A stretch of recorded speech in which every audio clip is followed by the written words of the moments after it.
All right, welcome back. So today we're going to talk about something called implicit differentiation. Implicit differentiation. So as the word in differentiation sort of implies, we're going to be taking the derivative of some stuff, but we're going to be talking about implicit equations as opposed to explicit equations. Let's talk about the difference between what does it mean to be an explicit equation versus an implicit equation.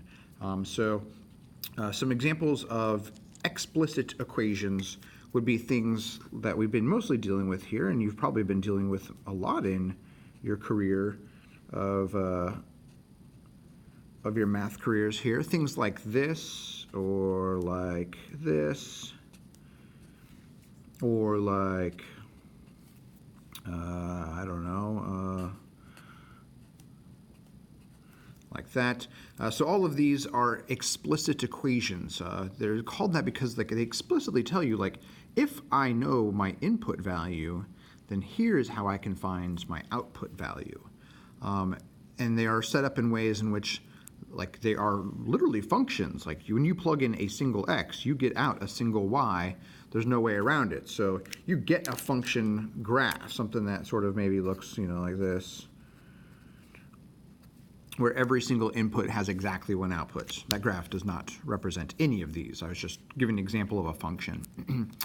But there are plenty of graphs out there in the world that aren't functions, and so some of them you can represent with equations. So like an example would be like, well, what about something sort of like this? And so while that's not a function, it doesn't mean that we can't build a relationship to represent that. And so that's where implicit equations come into play, where they're not so much like, if you tell me an x, I'll tell you the y. You sometimes need to know both the x and the y to figure it out. Sometimes there's multiple y's. So like here's some examples. Here's like the most basic kind. X squared plus y squared equals 25. That's the equation of a circle with a radius of 25. A circle is not a function, and here it is being represented implicitly, because if I tell you the x, you can't tell me exactly which y it is. Here's another example here. X cubed plus y cubed equals 6xy.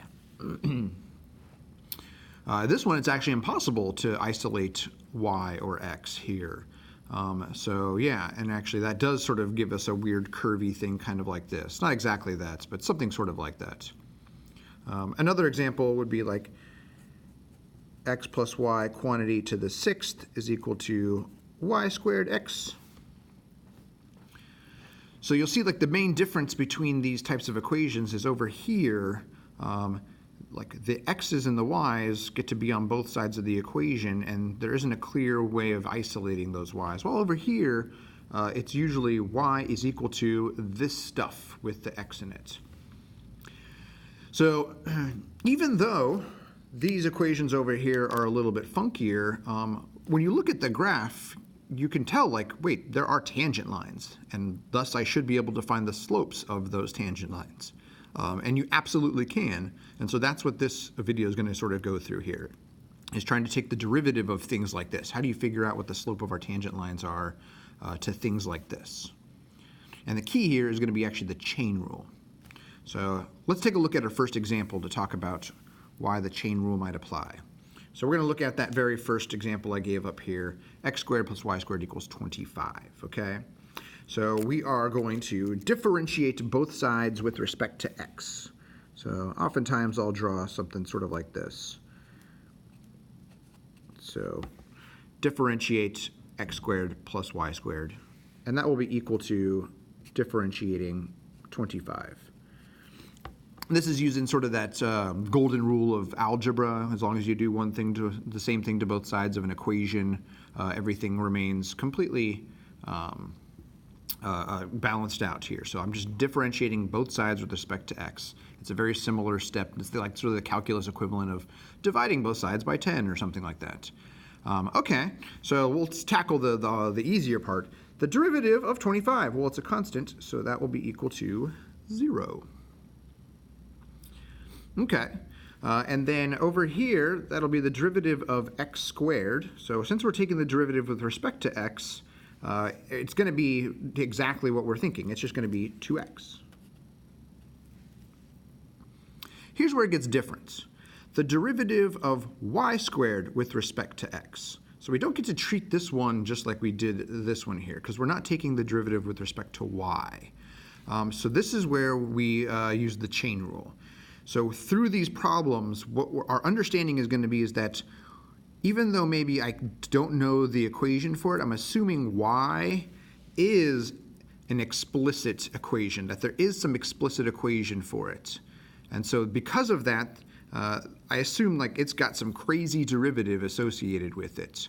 So instead of viewing that as a y squared, I think of it like the chain rule. Oh no, it's just something squared. You might even blob it up if you wanted to. Something squared. What's the derivative of something squared? Well, it's going to be 2 times the something, which in this case is y. And then I got to chain it up. So 2 times the something and then times the derivative of the something. Y prime, or dy over dx. Either notation is okay. So let me repeat there. So since we're not differentiating with respect to y, I am assuming that y is like one of those equations up there. It's crazy and fancy, and its derivative is more interesting than just being 1. So I think about the chain rule here. That's not y squared, that's something squared. So 2 times the something times its derivative there, just like we've done before. You could even, again, blob it up if you wanted to. All right, so now that we have that, what we need to do now is actually find this derivative, which means we need to isolate y prime. So to do that, we'll subtract 2x on both sides.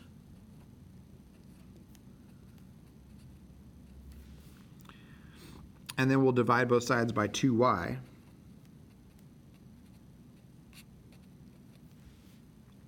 Which gets us that dy over dx is, we can reduce those 2's down to negative x over y. So the slope along this circle can be found by just taking the x coordinate you're at and the y coordinate you're at, doing the x over the y and taking the opposite of that. Okay, let's see if we can do another one here. All right, so now this time around we got something a little bit fancier going on. So first let me take the derivative of both sides with respect to x. Assume it's always with respect to x unless told otherwise. All right, so on the right side here we're going to get 3x squared plus, okay, take a guess right now at what will be the derivative of y cubed.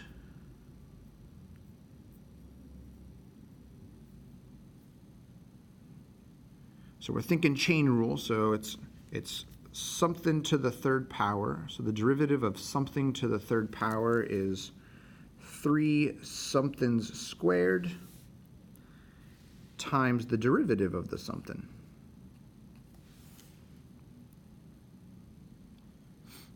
All right, and then over here we want to take this derivative. It's 6x times y, 6 times x times y. So there's a few ways you can think about it. For me, since the 6 is a constant multiple, I'm just going to pull that out and focus on the derivative of x times y. So that's going to be product rule here. So I'm going to use the product rule to help me out. So first, the derivative of the first thing. The derivative of x is 1 times the second thing, y, plus the derivative of the second thing, which is just y prime, times the first thing, x. And now when I simplify this down, I get 3x squared plus 3y squared y prime is equal to 6y plus 6xy prime.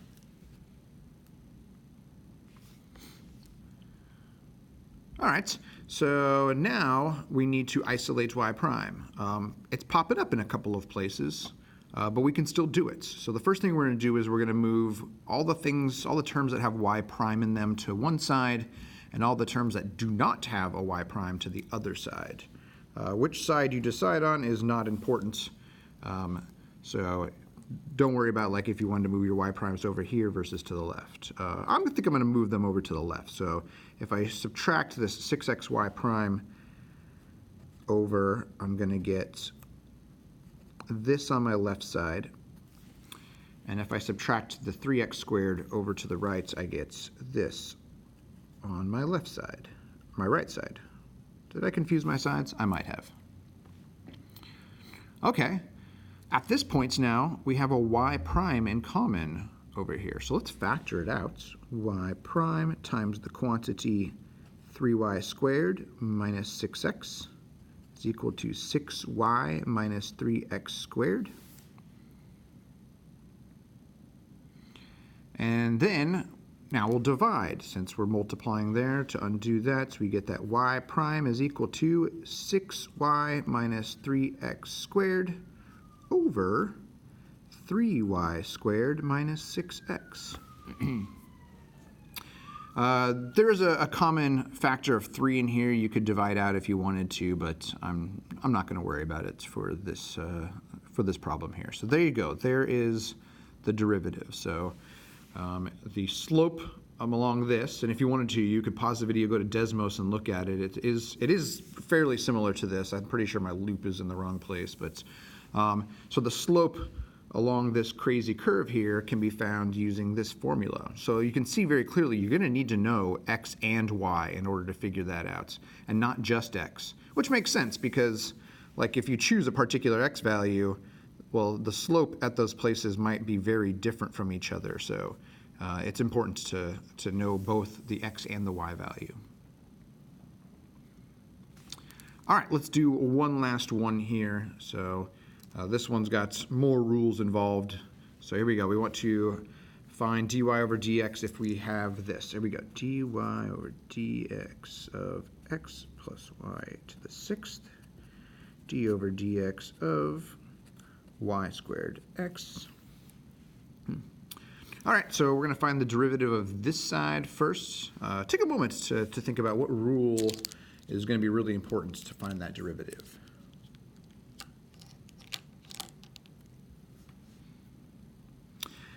If you said chain rule, you are on point here because we got something to the 6th power, so let's do that. So 6 times the something plus y to the 5th. And then now times the derivative of the something. So in this case, it'll be the derivative of x is 1, and the derivative of y is y prime. You'll notice that you don't really have to think about the chain rule when you're just taking the derivative of y. Like you can, like you go like, oh, y to the 1st, and then use the power rule, but it's really just nice. It's like, oh, derivative of y, y prime. Just like derivative of f, f prime. Derivative of q, q prime. All right, and then over here, again, take a moment to think about what rules are going to be important to take the derivative of the right side.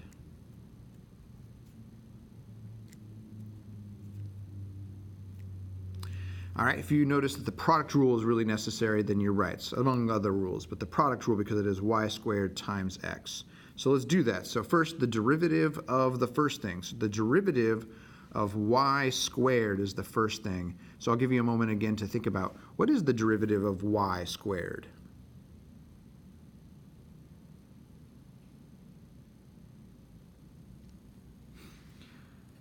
So yeah, 2y, y prime is that derivative. You could see it up above earlier, but the reasoning being something squared, its derivative is 2 times the something times the derivative of the something.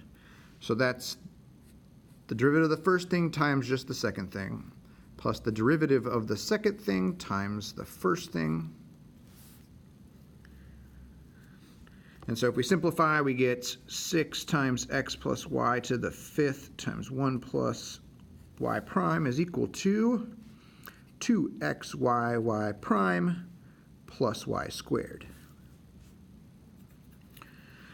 Okay, so again, we have y prime showing up in a couple of places, but it's not as clean as before because this y prime is in a factor, not in a term. So up here, it was in a term and it was easy to just go, cool, subtract it over. Here it's in a factor. So to be able to like move it over, we're gonna need to do some other stuff. There might be a couple different ways to do this, but the one I'm seeing right now is I'm gonna distribute this 6 times the junk to the 5th power to both of those terms there. So what will that get me? That will get me 6 times x plus y to the 5th, because I multiplied it by 1, so there you go, plus 6 times x plus y to the 5th times y prime. And the other side remains exactly the same. Ooh boy. So now I have it written as a term. The y prime is in a term here. So now I'm going to move this y prime term over. I'm going to move this one over. So that's going to get me, let's see here. So 6 times x plus y to the 5th y prime minus 2xy y prime is equal to y squared minus 6 times x plus y all to the 5th. All right, and now we are in a similar position we were up here. So let's factor out the y prime. I'm going to use brackets here just to make sure I don't mess up my parentheses.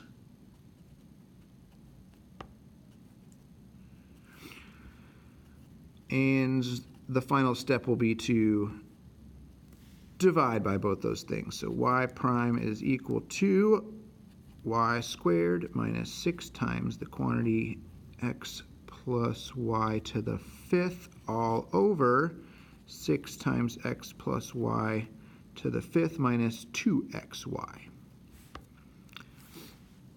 And there you have it. There is our final answer there. Again, you can like graph this thing if you wanted to. I have no idea what this one looks like. I just made up this one just to have some weirdness happen.